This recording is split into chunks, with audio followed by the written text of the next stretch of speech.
Ngicela nilande uTshatha nithi nayi answer yakhe ngiyamphendula uTshatha uGodo manje. Ubekade etheni uTshatha uGodo makhanya uzumphendule na? Awubambe la. Ya njoba nubonile ke nina besilo umbuzo kaTshatha uGodo uthi uMax ungowayiphi indlu endlunkulu. Kwase kuba khona futhi omunye umbuzo womunye umuntu lapha ngezansi kombuzo kaTshatha othi uyini uMax endlunkulu na. Ngifuna uqale ngiphendule lo mbuzo ke kaTshatha uGodo. uMax ayikho indlu avela kuyo endlunkulu. uMax uqhamuka ebukhosini bakoMakhanya, ubukhosi bakaMakhanya endaweni yaseMbumbulu obakithi endlini. Ilapho ke la ngiqhamuka khona mina nguMax Makhanya. Ebese ngiphendula umbuzo ongezansi kwecomment yakho Tjatha othi uyini uMax endlunkulu na. Lo mbuzo nawo nguthathe ngoba uhambisana nse nombuzo wakho othi ngiqhamuka kweyiphi indlu endlunkulu. Uyini uMax endlunkulu na? uMax endlunkulu uyisikhonzi. Angiphinde futhi uyini uMax endlunkulu kaZulu na? uMax endlunkulu kaZulu uyisikhonzi. Uyakhonza uMax endlunkulu kaZulu. Uyaholwa endlunkulu kaZulu uMax. Ngamanye amazwi uMax ungaphansi kombuso wendlunkulu kaZulu. uMakhanya uyakhothama endlunkulu kaZulu. Uyileyo nto uMax uyisikhonzi endlunkulu. Uqhamuka endlini yakoMakhanya eMbumbulu, ubukhosi bakithi ngqo endlini. Ngizobe ke sengibheka futhi enye i-comment, i-follow up comment yakhe futhi uTshatha. Ebese ngiphinda futhi ngiyiphendula nayo. Awubambe la. Cha, makatazi idudla ekuthukeni inhlamba mfowethu ekuhlambalazeni ngenza i-public apology ngaxolisa. Uzokhumbula ukuthi phela ngesikhathi ngihlambalaza njengobusho nje angihlambalazanga isilo kuphela kodwa ngangihlambalaze noShembe unyazi lwezulu inkosi yamaNazaretha. Ngesikhathi sengenza i-public apology ngayenza kuyisilo ngaphinde ngayenza kuShembe. Leyo public apology yami yatrenda kakhulu, yabonwa yizwe lonke. La khona ngangixolisa khona ngilungisa iphutha njalo lokuhlambalaza.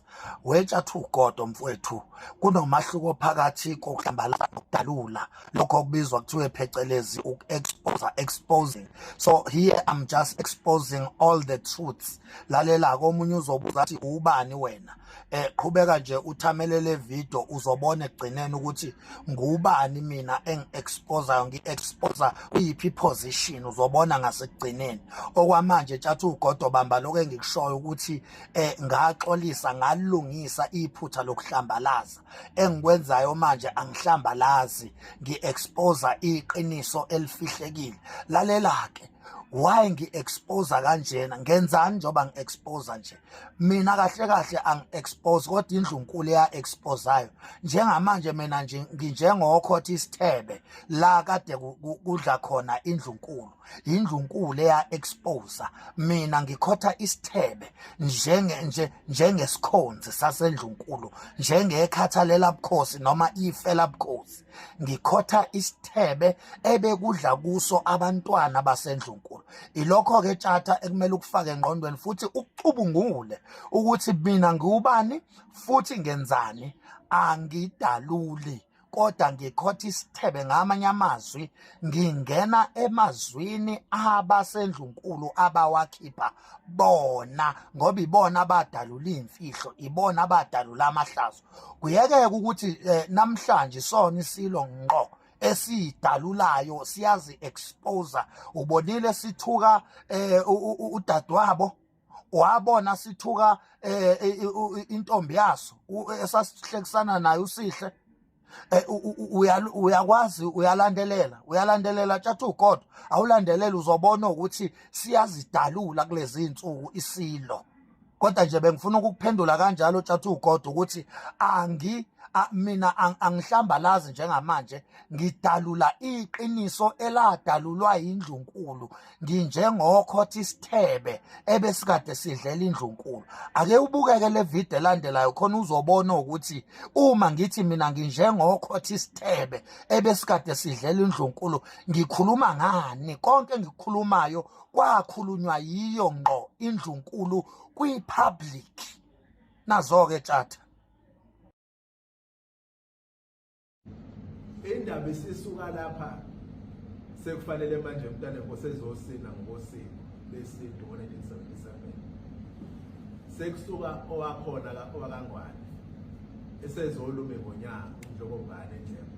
Uyazini ukuthi wadayiselwa ingulube isesakeni?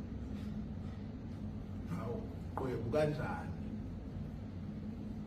Abakutshena ngani ukuthi umntana enkosi wazalwa kanjani? Cha ngokabasho.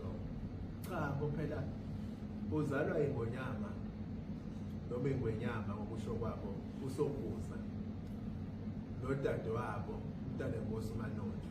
Awu angithembeke tshata ugodo mfowethu ukuthi uyibonile-ke ividiyo engasusela kuyo iy'nkulumo zami mhlampe okungase kwenzeka ukuthi izona oyibiza wena ngokuhlambalaza.